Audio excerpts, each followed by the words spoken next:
illallah. Al-Fatihah. A'udzu billahi minasyaitonir rajim. Bismillahirrahmanirrahim. Alhamdulillahi rabbil alamin. Ar-Rahmanir Rahim. Maliki yaumiddin. Iyyaka na'budu wa iyyaka nasta'in. Ihdinas siratal mustaqim. Siratal ladzina an'amta 'alaihim ghairil maghdubi 'alaihim waladdallin. Amin. Assalamualaikum warahmatullahi wabarakatuh. Waalaikumsalam warahmatullahi wabarakatuh. Alhamdulillahilladzi khalaqal insana fi ahsani taqwim. Ashhadu an la ilaha illallah wahdahu la syarika lahul malikul hakim. Wa ashhadu anna sayyidana Muhammadan abduhu wa rasuluhu shadiqul wa'dul amin. Allahumma sholli wa sallim ala sayyidina Muhammad Sallallahu alaihi wasallam wa ala alihi wa sahbihi ajma'in, amma ba'd. Ila hadratil kiram, kepada para alim, para ustadz, para tokoh masyarakat beserta para sesepuh.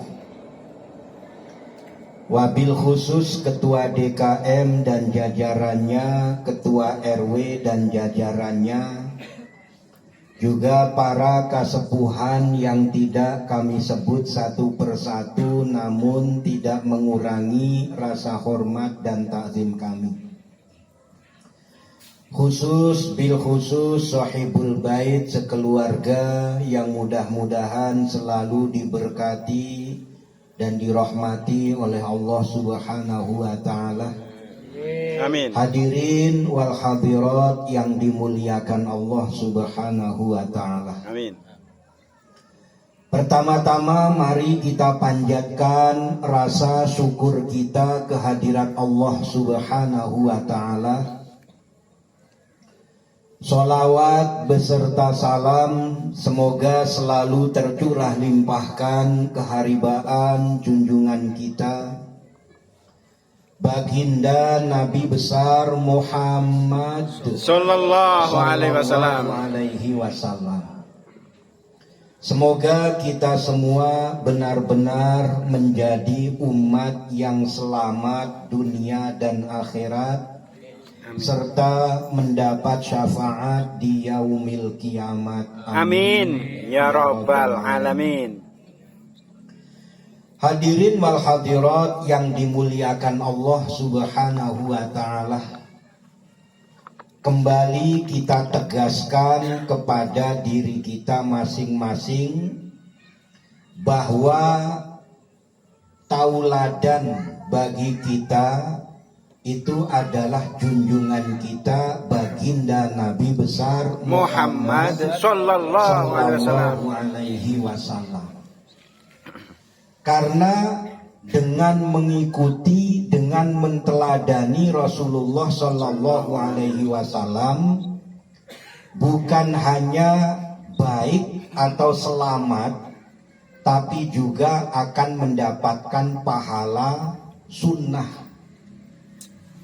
Karena mengikuti Rasulullah sallallahu alaihi wasallam, mengikuti sunnahnya Rasulullah sallallahu alaihi wasallam.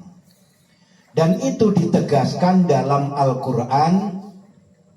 Laqad kana lakum fi rasulillahi uswatun hasanah liman kana yarjullaha wal yaumal akhir wa dzakarallaha katsiran. Sungguh telah ada pada diri Rasulullah Sallallahu Alaihi Wasallam itu suri tauladan yang baik bagimu. Di suri tauladan yang baik bagi kita. Kalau kita mengikuti keteladanan yang lain, walaupun orangnya ini terkenal, walaupun orangnya ini menjadi public figure, ngetop di era sekarang barangkali, kita tidak akan mendapatkan pahala. Kan sekarang ini yang kita ikuti kadang-kadang apa yang sering kita lihat. Maka kalau ada orang dulu mengatakan tontonan jadi tuntunan, tuntunan jadi tontonan, ini dibalik-balik. Yang biasanya hanya jadi tontonan sebagai hiburan, ini malah jadi tuntunan. Maka ini sekarang banyak terjadi di akhir zaman ini, tren pakaian yang ikuti zaman akhir zaman, yang ikuti orang-orang yang sudah public figure karena dia punya nama sebagai artis dan lain sebagainya. Ini dalam hal fashion, dalam hal pakaian. Kadang-kadang kita mengikuti tren yang ada. Lagi umum pakai pakaian ketat-ketat. Bukan cuma bapak-bapaknya lepisnya yang sempit, ibu-ibunya juga nggak mau kalah. Pakai pakaian yang padahal menyusahkan diri sendiri, sempit banget. Kadang-kadang mau ngebukanya saja celana lepis yang sudah terlalu sempit kan, harusnya buat anaknya dipakai ibunya. Ini namanya menyusahkan diri sendiri. Mempersulit diri sendiri. Sudah tidak dapat pahala, malah bisa jadi dapat nilai maksiat. Terus menyusahkan diri sendiri. Nah, mengikuti Rasulullah Sallallahu Alaihi Wasallam selain mendapatkan kebaikan, akan mendapatkan pahala dari Allah Subhanahu wa Ta'ala. Lalu suri tauladan Rasulullah Sallallahu Alaihi Wasallam itu liman kana yarjullaha wal yaumal akhir, yaitu bagi orang yang mengharapkan rahmatnya Allah Subhanahu wa Ta'ala. Kalau semuanya benar-benar mentaati perintah Allah dengan mengikuti Rasulullah Sallallahu Alaihi Wasallam, maka mudah Allah siramkan rahmat, Allah hadirkan rahmat. Karena rahmat inilah yang akan menjadikan kita ini tentram, cukup, bahagia, sejahtera. Itu rahmatnya Allah. Tanpa rahmatnya Allah, manusia ini akan selalu kurang, akan selalu resah, gelisah, gundah gulana, tidak ada kedamaian, tidak ada ketentraman. Kaya tidak menjamin kita bahagia, karena bahagia itu bagian dari rahmat Allah. Rahmat Allah. Banyak orang kaya tapi hidupnya bingung. Yang mending kita ini masih alhamdulillah cukup, nikmat, bahagia, tidurnya juga nyenyak. Orang yang hartanya banyak malah kadang-kadang nggak bisa tidur. Kepikiran? Mikirin hartanya terus. Ya mulai dari khawatir ini, khawatir itu dan lain sebagainya. Dikiranya justru dengan harta yang banyak itu mudah, tapi ternyata malah sulit. Takut miskin lagi dan lain sebagainya. Orang yang mengharap rahmatnya Allah Subhanahu wa Ta'ala juga hari akhir, dia mengharapkan kedatangan daripada hari akhir. Wa dzakarallaha katsira, dan orang-orang yang banyak mengingat Allah Subhanahu wa Ta'ala. Nah, perihal dalam hal berzikir kepada Allah Subhanahu wa Ta'ala ini perlu kita latih dan perlu kita tumbuhkan bahagia. Kalau di dunia kita sudah bahagia bersama Allah, ini artinya kita sudah benar-benar cinta kepada Allah Subhanahu wa Ta'ala. maka Allah akan hadirkan kebahagiaan di hari akhir atau di akhirat itu bersama Allah Subhanahu wa ta'ala. Amin. Ya Rabbal Alamin. Karena nikmat yang terbesar bagi kita orang yang beriman dengan surga yang paling tinggi, yaitu bisa berjumpa dengan Allah Subhanahu wa ta'ala. Satu nikmat yang paling besar dalam derajat surga yang paling tinggi, yaitu bila mana nanti di surga itu berjumpa dengan Allah Subhanahu wa ta'ala. Nah, sebelum ada perjumpaan itu, hati kita berzikir, mengingat Allah, terus menyebut nama Allah. Maka kalau perintahnya fa'idha qadaytumus sholata fazkurullaha qiyamau wa qu'udan wa ala junubikum. Maka apabila telah engkau selesaikan sholatmu, berzikirlah kepada Allah dalam keadaan berdiri, duduk ataupun berbaring. Dalam keadaan berdiri, sambil jalan, sambil bekerja, sambil beraktivitas, tetap ingat kepada Allah Subhanahu wa ta'ala. Sambil duduk, apakah kita sedang sambil istirahat, sambil santai, sambil bercengkrama dengan keluarga, atau mungkin kita sambil ngopi, ngudut? Karena udut dulu lagunya. Udut dulu. Sambil ngudut tetap hatinya mengingat Allah Subhanahu wa ta'ala. Sambil berbaring, hatinya juga tetap berzikir kepada Allah Subhanahu wa ta'ala. Karena walaupun banyak yang mengharamkan udut, tapi juga yang menghalalkan, bukan menghalalkan, mengartikan itu sebagai barang makruh juga banyak. Maka saya sendiri walaupun memang dari kecil nggak ngudut, ya nggak berani mengharamkan, nggak berani. Karena kalau sudah dikatakan haram, haram ini kan sesuatu yang dilarang. Makanya tidak berani mengharamkan. Nah, yang ngudut ya monggo silakan. Tapi sambil ngudut tadi hatinya tetap ingat kepada Allah Subhanahu wa ta'ala. Itu perintah Allah. Sambil berdiri, sambil duduk, sambil berbaring. Kita lagi santai, memang istirahat kita sambil berbaring atau sambil tiduran. Sampai benar-benar kita mau tidur, sebelum terlelap dalam tidur kita, tetap mengingat Allah Subhanahu wa ta'ala. Tetapi konsekuensi dari berzikir, dari mengingat Allah, itu bukan hanya menyebut nama Allah.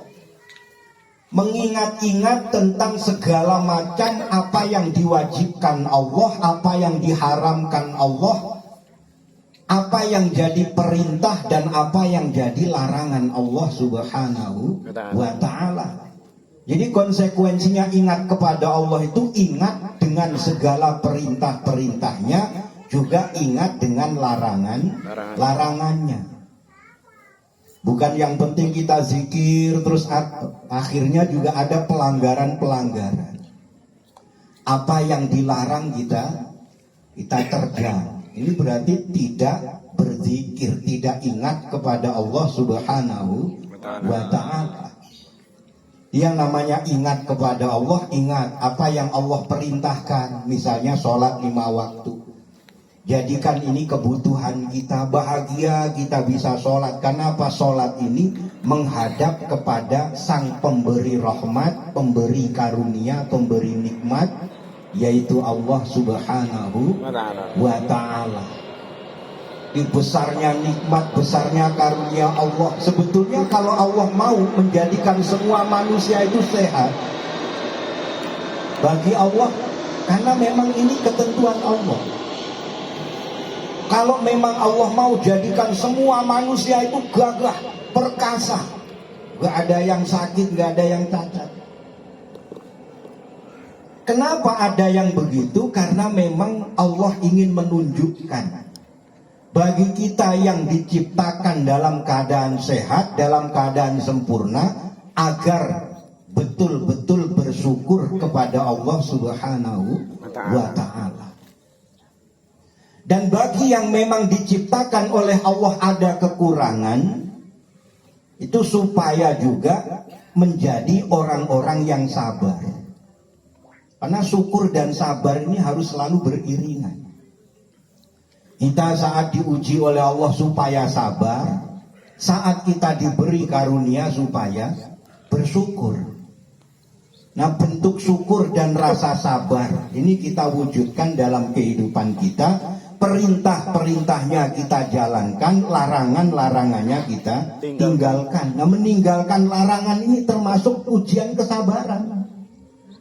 Kan kita punya nafsu, yang nafsu ini pengennya kita ikuti, pengennya nafsu ini kita penuhi, pengennya keinginan kita ini mau dengan cara apapun, nafsu kita pengennya terpenuhi. Tapi ternyata memenuhi nafsu ini kalau melanggar aturan akan mendapatkan dosa. Bukan hanya dosa, bisa jadi dimurkai oleh Allah Subhanahu wa Ta'ala. Bahkan dengan dosa-dosa itu Allah mengancam kita dengan neraka. Maka kita harus sabar. Oh, ternyata nafsu ini tidak semua harus dipenuhi. Dengan sabar kita tahan hawa nafsu kita. Nah, ini sabar dan rasa syukur yang harus menyatu dalam diri kita. Ini bagian daripada bentuk konsekuensi kita dalam berzikir, mengingat Allah Subhanahu wa Ta'ala.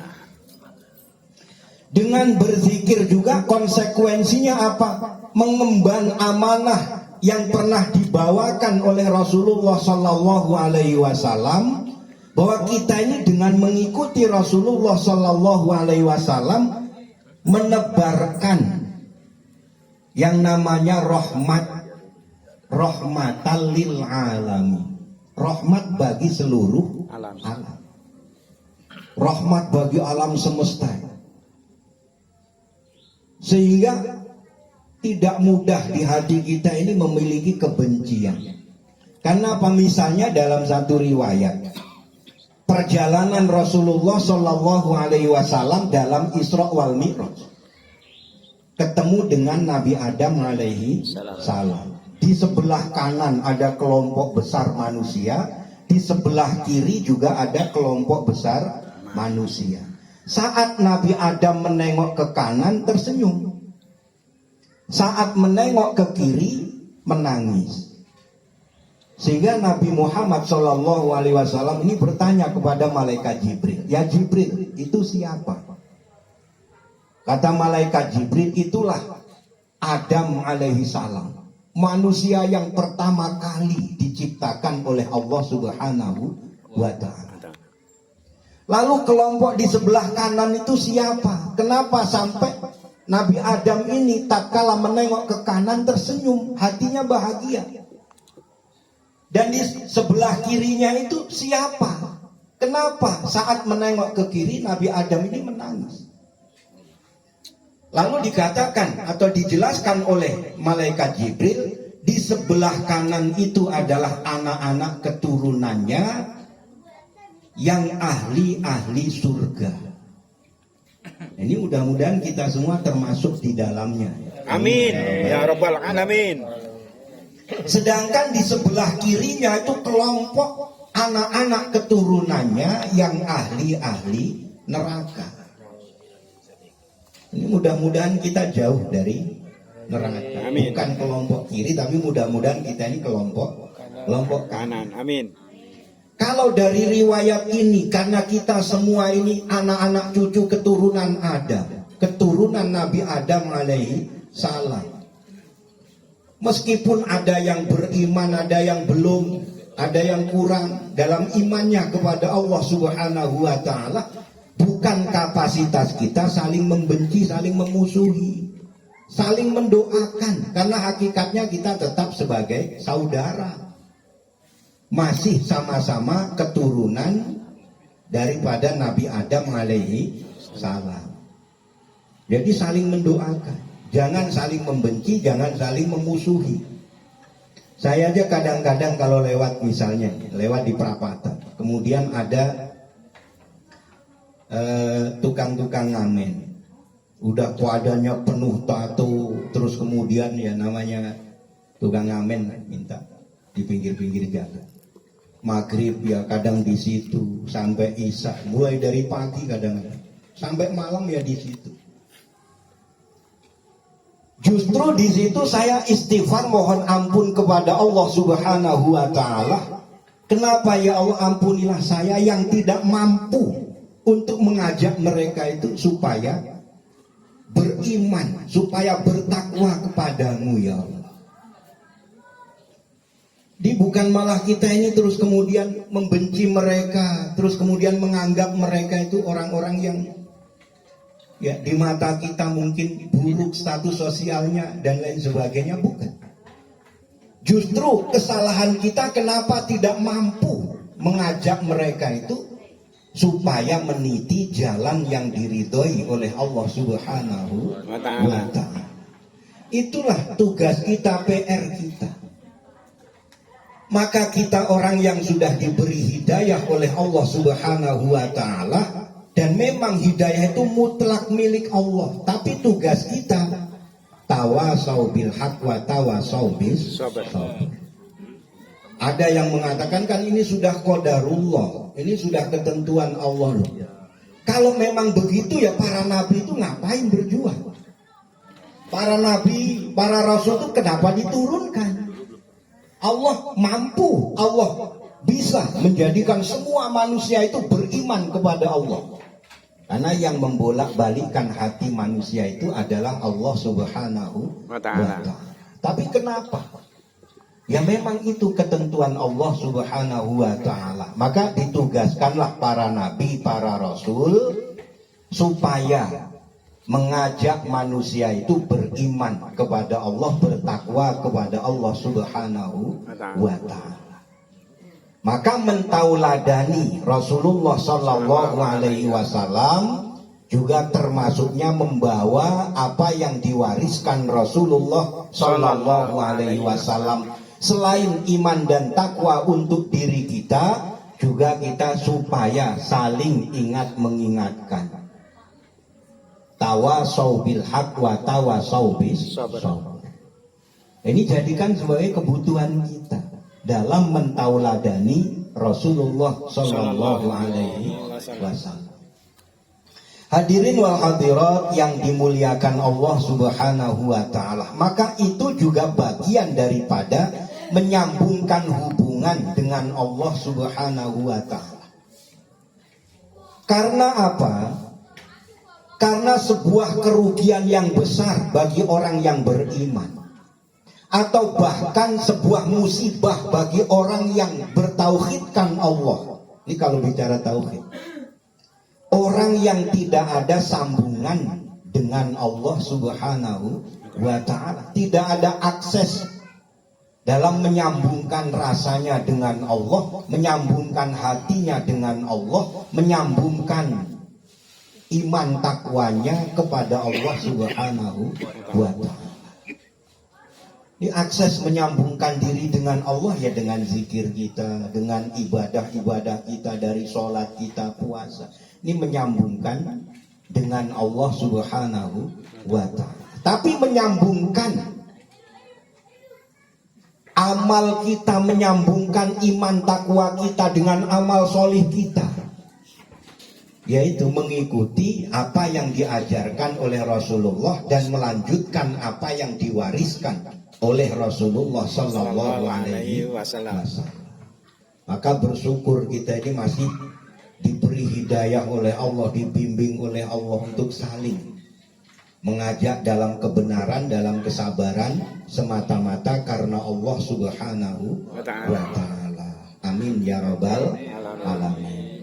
Hadirin wal hadirat yang dimuliakan Allah Subhanahu wa ta'ala, kita sebentar lagi akan menyambut tahun baru Hijriyah tanggal 1 Muharram. Nah ini jadikan sebuah iktikad, kita akan memperbaharui iman takwa kita, memperbaharui amal-amal solih kita, sehingga bertambah tahun akan semakin bertambah iman kita, takwa kita, bertambah keyakinan kita, bertambah amal-amal solih kita. Amin. Termasuk bertambahnya ibadah kita, bertambahnya semangat kita dalam meraih ridho Allah Subhanahu wa Ta'ala. Amin ya rabbal alamin. Alamin. Hadirin wal hadirat yang dimuliakan Allah Subhanahu wa Ta'ala.